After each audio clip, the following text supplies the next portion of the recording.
Jake Paul versus Mike Tyson. Now, I was going through YouTube the other day and scrolling through some videos. Next thing I know, pops up a video by Jake Paul saying that he has a date to fight Mike Tyson in July. I am stunned at this news. I'm a huge combat sports fan. I have grew up on boxing. I boxed for a lot of my youth. I love MMA and UFC, and I love combat sports as a whole. And Mike Tyson's one of my heroes, as is the same for a lot of guys who enjoy combat sports, a lot of guys who grew up on boxing. Mike Tyson, you can't help but idolize him, especially from like his upbringing, the life that he lives, the character he was inside of the ring and outside of the ring. He's a big presence, and he's a reason why a lot of people got into boxing. And to hear the news that he's fighting Jake Paul, there's a lot of mixed emotions that come with that, you know? Because obviously, on the one hand, you have Mike Tyson coming back to fight. You watch training footage of Mike Tyson where he's hitting the pads and he's got like moving around the ring. He's sparring with people, even in the videos where he's training people like Ngannou for his fights. When he's taking over to show technique, he's still got it. He's fast. He's strong. But the big concern is that he's old. You know, he's into his late 50s, and I don't know if it's just me. I'm sure it's not. Like looking at the reaction online, even on Jake Paul's video, I idealize Mike Tyson, and the thought of him going in to fight against someone like Jake Paul at his age, with the risk of him getting beat, which there is a risk of him getting beat, regardless of the videos that you see, is a concern. You know, I do feel worried because obviously when Jake Paul first moved onto the scene, fighting people like Nate Robinson and moving on to MMA fighters like Ben Askren and Tyron Woodley, obviously there was this sort of double-edged sword where he was disrespecting legends of the UFC, but he was bringing eyes to boxing. So it was this kind of catch-22 where he's bringing a whole new generation into boxing, but at the cost of heroes and legends of the sport. And there's a real lack of respect in that regard. Doesn't help as well that the people that he's asking to fight in nearly every single fight leading up to this have either been old or small. Same with his brother Logan Paul when he fought against Floyd Mayweather. Floyd Mayweather is a small guy. Logan Paul is huge. And he fought against Floyd Mayweather, and Floyd Mayweather outclassed him. But even with the huge weight difference, Logan Paul says because he went the distance with Floyd Mayweather, that now makes him as good as Mayweather. And it's this sort of disrespect of challenging someone smaller or old, and then with the win or overcoming and getting the victory in the fight, that now makes you better than them, but you're fighting them when they're not in their prime, or people who are a lot smaller than you and they're old.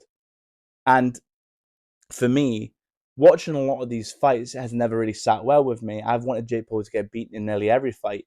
The way that he tweets, the way that he posts online, the way that he kind of talks about MMA and Dana White. And like, again, I don't have any affiliation with the UFC, so I don't really mind the stuff about fighters pay and that. I don't think it's a bad thing.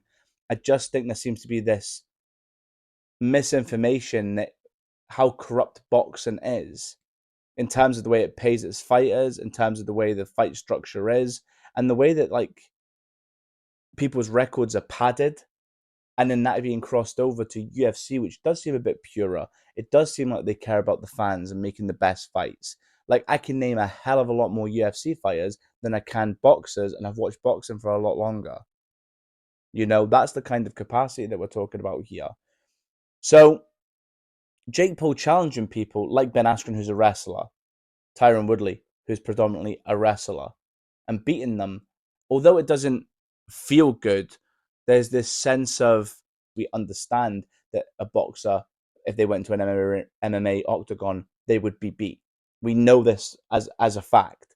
We know that boxing protects boxers in that rule set, because if an MMA fighter was allowed to use their full arsenal, the boxer wouldn't have a chance. And we know this. And I love boxing. It's no disrespect to boxing. It is the truth. But challenging someone older, as we saw with regards to Evander Holyfield fighting Vitor, Vitor made Evander Holyfield look like he'd never boxed in his life. and he was one of the greatest. You know, the fights that he had against Mike Tyson himself and the battles that he had before with other boxers, he's one of the greatest boxers to ever live. And he got made to look like a fool because he's an old man. And it just felt really distasteful, even when Vitor Belfort was jumping around the ring, acting as though like he just beat prime Evander Holyfield. And he had more merit to do that because he was a professional fighter. To think that that might be the case where Jake Paul could potentially beat Mike Tyson and, you know, it leaves a really bad taste in the mouth. It just is, for me, it just feels so disrespectful. And the truth is, I just think he's a the way that he goes on. And, you know, he might be the best YouTuber who's ever lived. He might be great at all this sort of thing. And I think his work ethic, he's clearly an athlete and how hard he works with boxing and all these campaigns that he's doing. But he's very false. He's got a hell of a lot of falseness about him in the way that he is with his fans and the way that he kind of says how he struggled. But then friends of his from school have come out and said, actually, that's a load of shit. And like all this other things. And then he's challenging fighters who are way past their prime. It's such a lack of respect. And the fact now that he's going to be going up against Mike Tyson, who's a hero for so many people, including myself, it just feels so fucking wrong. And it kind of feels like a lose-lose because Mike Tyson, even though there is a mixed opinion on whether or not, because he's old, will he have the gas tank to be able to keep up in the ring with someone like Jake Paul now, who's young and fit. The risk isn't worth the reward. The thought that Mike Tyson would have on his record lost to Jake Paul is a fucking disgrace. And the fact that Jake Paul feels like he could just dance about and like brag about it is a fucking disgrace. I don't know. I just feel really uncomfortable with the whole thing. I think just watching like my heroes and people who I admire, like Anderson Silva, the lack of respect towards that, Nate Diaz, the lack of respect towards these people who have fought and worked on a particular skill set, going into the ring because they've got the courage to do so, to be embarrassed and mocked and humiliated by these fucking morons who are just absolutely not on planet Earth. Just feels fucking weird. It's in July. We'll see what happens in terms of Mike Tyson. I don't know. I really hope that he goes in and batters this little fucking idiot. I really hope he does.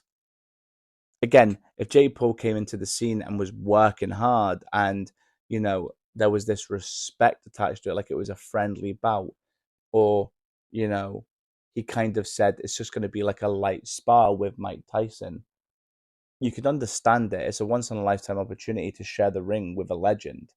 But to actually put it up as a fight, and even his promo video where he did all the iconic Mike Tyson looks and stuff, without getting too dramatic and overly dramatic, especially, Mike Tyson went through a lot of pain in his life to make him the man that he is, that we all revere, if you know what I mean.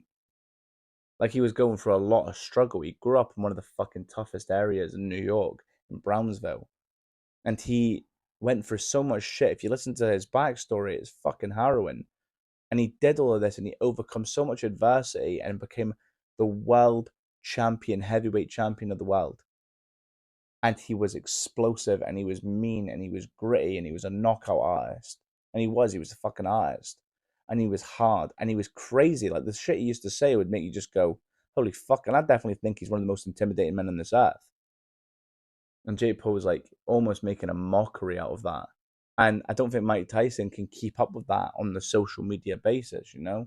I just think it's fucking weird. I think it's weird. That's just my opinion. And again, you know, it's going to bring in money, and that's what these organizations care about. Like, I don't know who the promoter is for. I can't remember which one it is for J Pro. Is it Dazn? Oh, I think it's on Netflix actually, isn't it? They're doing it through Netflix. So he's going to go into Netflix. They're going to make a fuck ton of money through Netflix, Mike Tyson and Jake Paul. Again, it's just that thing where just the thought, talking to my friends and things, I'm thinking Mike Tyson should fuck him up. But my friends don't feel convinced because we've been led down this path before, you know? It's funny because he fought Tommy Fury and he got beat. And then he's reverted back to what he used to do. Like even his last fight, I can't remember the guy's name. But the guy that he fought, and he was like, oh, he's a professional boxer, and he beat him in like round 1 or round 2 or whatever. It was fucking shit. It was shit, and Jake Paul didn't look great fighting. Not to say that he hasn't got, like, his technique isn't great and he's working hard and stuff, but he didn't look like, when you watch like Javonta, or you watch one of these people, or Heaney, or whatever it is, you watch these people fighting and they're fucking fast and they're unreal in their technique. Canelo, these guys fight and they're so skillful, and it's like a masterclass in boxing watching these guys fight. He hasn't got that. He doesn't have that grace. He doesn't have that speed. He doesn't have that technique. And now he's going up against Mike Tyson because he fought against Tommy Fury, got beat. He's shitting his pants now because he knows that if he keeps getting fucking beat by good boxers, then his money goes down the drain. His gate goes down. Because once he's been beat a couple of times, no one gives a shit anymore. As soon as he gets knocked out, he's fucking done, practically. You know what I mean? We'll see what happens. The fight's in July. And let's hope. I'm really hoping Mike Tyson batters this little fucking idiot. I really do. I'm just like got this picture in my head of him just fucking bang, bang, bang. Knocks the guy out. But for me, it has to be early. If he doesn't do it early, he's in trouble because he is an old man. He is an older man. Obviously not old. He's in his like late 50s, which today isn't that old. But he's old in the world of boxing. He's old to be an athlete. And the big problem that he's going to have is his gas tank. It's going to be his biggest problem. And the training, his recovery is going to take so much longer because of his age as well. I love that guy, man. I love Mike Tyson. I think he's the fucking man. I love listening to him on podcasts. I love how honest he is. He's such a hero of mine. And the thought that this fucking knob is going to go in and fucking, it just feels like such a gutter, even thinking about the thought that you could beat him. We'll see what happens, I guess. However, that's the end of the video. If you enjoy the content, I'm going to start doing more things, commenting on fights, talking about UFC. Obviously, UFC 299 just passed. I'm going to be talking about UFC 300, going into the build-up. I'm going to do a lot more videos like this, just reacting to the fight news, fight channels. Obviously, I'm still doing my training footage as well. It's kind of slowed down at the minute in terms of the training because I had a bit of a mishap with my ankle, and obviously the fight I obviously did in my last video about the fight date changing. So but I'm still going to be doing videos about that. Just started with a new gym in Glasgow, so I'll keep you posted about that. And yeah, if you're enjoying the content, please like and subscribe. It really helps me to grow the channel. And I guess the aim now, it wasn't originally the start, but I would love to get to a point where I can make videos full time. And obviously, by subscribing and liking the channel, leaving a comment, that helps. But yeah, thank you so much for watching. And let me know in the comments what you think about the whole Jake Paul Mike Tyson situation, because I think it's a fucking joke. But let me see what you guys think. Anyway, thank you, and I'll catch you in the next one. Bye.